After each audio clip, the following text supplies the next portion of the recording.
Please support the Feral Druid army. Like, share, comment, and subscribe. Meow. Yo, what's going on, everybody? It's Olfus, and today we're going to be discussing the 7.3 changes being made to Feral Druid. And there's a lot of different stuff being moved around and changed, and I think it's for the best. I think Feral Druid is going to be in a hot spot in 7.3, maybe even top of the pack for DPS and PvE, or even a great utility player in PvP.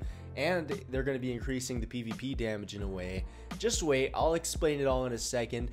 And first off, I want to say that the forum post that we made about a month ago or 3 weeks ago, something like that, asking Blizzard to please take a look at Feral Druid, has received 100 responses, a bunch of feedback in terms of DPS, CC, survivability, a whole mess of different stuff. It's gotten over 75 likes, and it's just amazing, guys. Thank you guys for giving your feedback in the forums. I think it may have contributed to this because like 2 or 3 weeks after we made that forum post, they come out with all these different changes, and it's exciting, guys.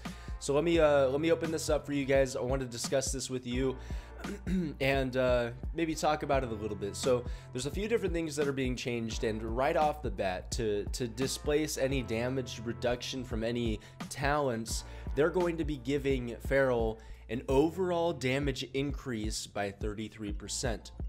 So right off the bat, we're getting 33% increased damage, and that is good.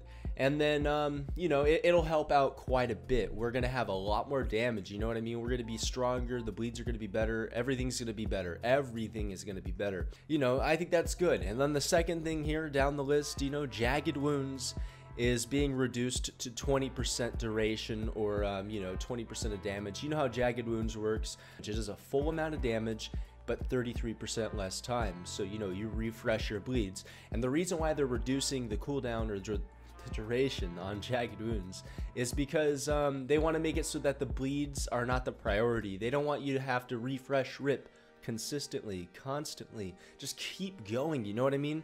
They want to be able to, like, you know, drag it out a little bit longer, maybe throw in a ferocious bite. They want to balance everything out and give you more time to do other things. So for all of you people who are saying that the rotation is tough, that say it's punishing, this is going to make it a lot easier for you, especially this next update. Savage Roar duration is increased by 50% at all combo points, though the damage bonus is reduced to 15%, down from 25%.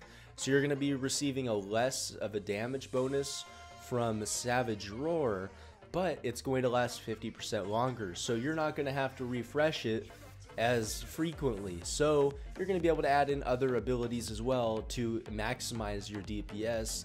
And you know, I think this could be good. I think that it's just what we need.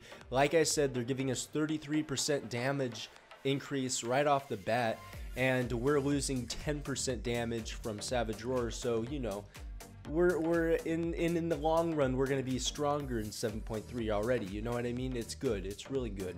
And then another addition is Blood Talon's damage bonus is reduced to 25%, down from 50%, and you know, that 33% damage still cancels that out overall, not even with Blood Talons, let me tell you that. Even though Blood Talons is reduced, I think it's still going to be a primary talent to pick up. And there's a few more changes being made with the talents that are going to be amazing, and you know, it's good. You're gonna love this next section right here. But even though Blood Talons is getting reduced, I think it's still going to be a primary talent with what's in the row. You know, Omen of Clarity might be a good talent as well. We'll have to see your Moment of Clarity, but we'll have to see. We'll have to see, because they are making some changes to Moment of Clarity as well. But down below there, we have Jagged Wounds and Savage Roar, which are trading places on the talent tree. So next to Incarnation, you're going to see Jagged Wounds, and next to Sabertooth, you're going to see Savage Roar. And this could be good, you know. You're going to be able to, I mean, for PvE, you're still going to pick Jagged Wounds and Savage Roar most likely. And, you know, that's just how it's going to go. But also, Brutal Slash, which sits next to Blood Talons in level 100 talent tree, or talent row, is going to be moved up and trade places with the Wounds Guidance. So this This is what I like. So for PvP, you're going to be able to pick Incarn. You're going to be able to go with Brutal Slash or Sabertooth or even Savage Roar, but I don't think anyone would pick Savage Roar for PvP. Possibly, I don't know, but I'm thinking Brutal Slash is going to be great.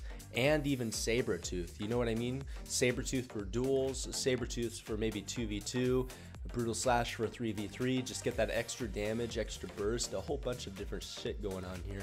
And I don't think they made any changes to Brutal Slash, so Brutal Slash is still the same ability. But, you know, it's going to be great. And then you have a Luna's Guidance in the level 100 row, so, you know, you either pick Moment of Clarity or Blood Talons, and, you know, Blood Talons seems to be the choice. But, you know, you have a little more option now, and I think you can play around with the talents a little bit more and, you know, make something new come out of it. You know, kind of play around and have fun.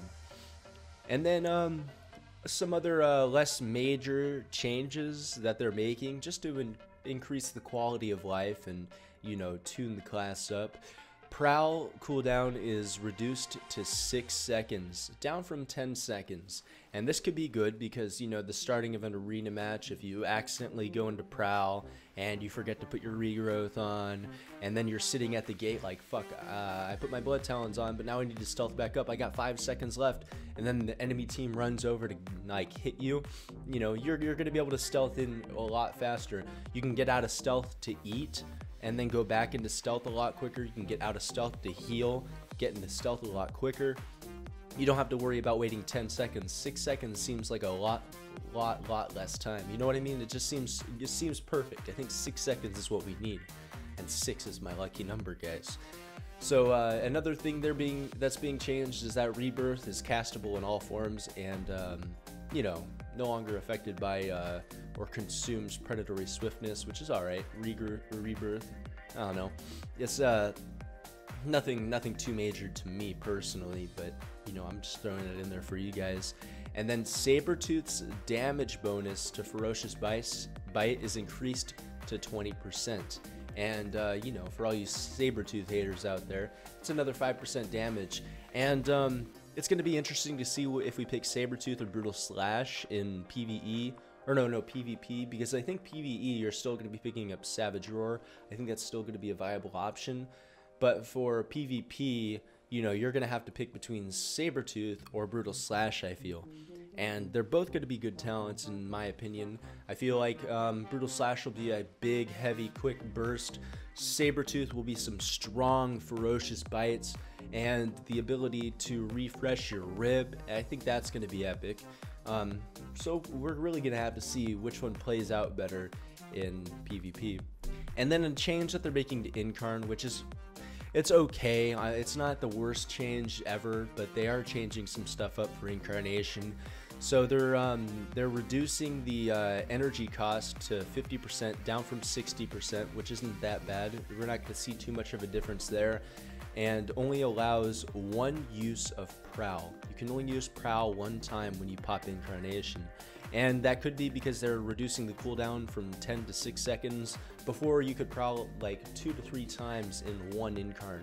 And now they're making it so that, you know, you can't, because like a 6-second cooldown, you could do it 5 times in one Incarnation duration, which is crazy. I don't think that would be allowed. Like, but you know, it's to like minimize the amount of rake stuns that you're given through an Incarnation, because that is pretty hefty. Using rake stuns is great, you know, it can be abused. It can be like, oh, like, you know, really abused.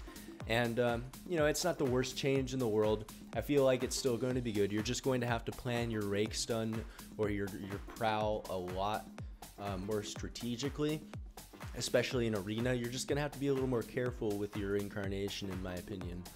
And it kind of functions like a vanish, like with a rogue. So another change with Moment of Clarity, like I said, Moment of Clarity now causes Omen of Clarity to trigger twice as often, which is really good, and increases the damage of the affected abilities by 25%. You'll have to forgive me, I don't know what it is right now. I think it's 15% damage increase, but you know, this is the Moment of Clarity affects your next Shred, Thrash, or oh man, Rake or Swipe. I think it's Rake. I don't use Moment of Clarity often. You're going to have to forgive me. It's not a primary talent. Not a lot of people use it. I think people use it if they have certain legendaries, but I'm not a Moment of Clarity guy. But, you know, this is going to be bringing Moment of Clarity out from the shadows and into the light and possibly be a primary talent for PvE or even PvP. I don't know, especially with the reduction to Blood Talons, because they sit next to each other on the talent tree. So Blood Talons is down to 25% damage increase on your next 2 melee abilities.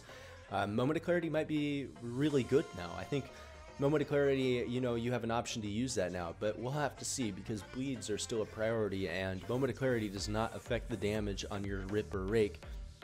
So we'll have to see where that goes. And then we have Alun's Guidance, which they're reducing the cooldown to 30 seconds from 45 seconds.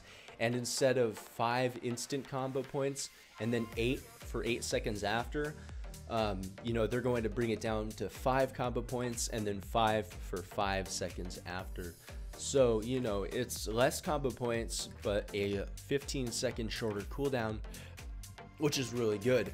And kind of excited to see how Feral plays in 7.3. Feral has been the same pretty much since the start of Legion. We have not seen many changes at all, and me playing Feral since the beginning of Legion, I'm looking forward to this. I think this is great. I think that it can bring us into the light and actually give us some good strength. And for all you PvE players out there, I got a surprise for you. The tier 21 set bonuses are amazing. So for the set bonus number 2, your Shred has a chance to refresh Rip. Yes, guys. Yes. Shred has a chance to refresh Rip on a target. And I think that's just amazing. I gotta look up the set 4 bonus, actually. God damn it. I had it in my head. I was thinking about it, but then I forgot. So, God damn it. Okay, so Druid, Feral. Man, I don't know what it is. So, it's something about getting a free Ferocious Bite, though. So, like, with the tier 4 set bonus, you're gonna have a free... here we go. Feral. When Rip deals damage, you have a chance to cause your next Ferocious Bite to be free and count as if you spent maximum amount of energy. So it's a max damage Ferocious Bite. So what this means is that, you know, if you put Rip on a couple targets, you have a really big chance of getting a free Ferocious Bite, which is great for PvE. And like I don't know how often this is going to proc, but in a boss fight, you know, Ferocious Bite's going to play a big part. You're going to have a lot of Ferocious Bites coming out, especially with this tier 4 bonus, or yeah, tier 21 set bonus number 4. You know what I mean? Like, it's going to be great, and I love how they're making the tier set pieces great for Ferals, because in Nighthold, you know, they increased the damage of Thrash, and like they gave combo points to Thrash, and like these are abilities that aren't really used already, and it's like AoE abilities, and you know, they're not the strongest abilities. But now we see Blizzard taking action and giving Feral Druids a set bonus that actually affects us and actually matters. This is what I like to see, and I'm sure a lot of you are pretty hyped as well. But that is it right now for the 7.3 changes. I hope you enjoyed this video. If you did, don't forget to hit the like button. If we can get 100 likes on this video, that would be epic. Feral Druid is going to be great in 7.3. I'm very excited. And by the way, I'm going to be live streaming soon, guys. I'm kind of like easing myself back into World of Warcraft so I don't get burned out, so that I can, like, you know, just have a good time playing the game before I start live streaming. And I need to get my you know, my mind wrapped around Feral again. I did some arenas last night, which you see in the background, and it was a lot of fun. We pushed to from 0 to like 1550, 1500 rating last night after a few games playing FMP, and it was a lot of fun. So if you like this video, don't forget to subscribe and join the Feral Druid army. I'll see you all in the next one.